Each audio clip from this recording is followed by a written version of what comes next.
Well, Manchester United has been named the richest football club in the world, and they've topped Deloitte's Football Money League for the first time in 11 years, unseating Spain's Real Madrid. Now, the league measures a club's earnings from matchday revenues, broadcast rights and commercial sources. Now, Manchester United came out on top with a record revenue of $734 million. Now, that's for the 2015 to 2016 season. The English Premier League champions, Leicester City, were 20th on the table with revenue of $183 million. Overall, the 20 highest earning clubs generated $7.8 billion, which is up 12% on the previous year. Well, for more on this story, we're joined now by the former professional footballer and coach, Alan McLaughlin. Alan, thank you very much for joining us on Money Talks. How is it Manchester United managed to get the top spot when they haven't actually been doing that well over the past few years? It's just about being an actual global brand.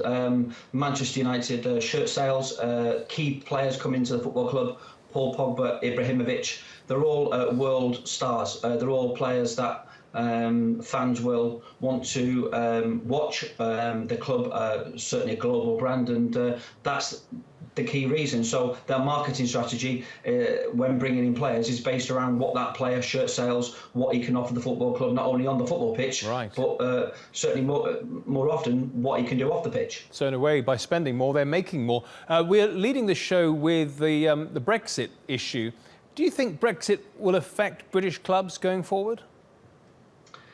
I'm sure there'll be some sort of knock-on effect until Brexit actually happens, and until there's some defined lines in the sand of rules and regulations. Then we'll sort of like, we're not too sure. For smaller clubs, it's the bigger clubs. They'll certainly be looking at that now in more detail to see what the positives and what the negatives will be for them. We've also seen 4 Italian clubs make the top 20 list. Now, the Italian economy is not doing that great. How is it those clubs are still so rich?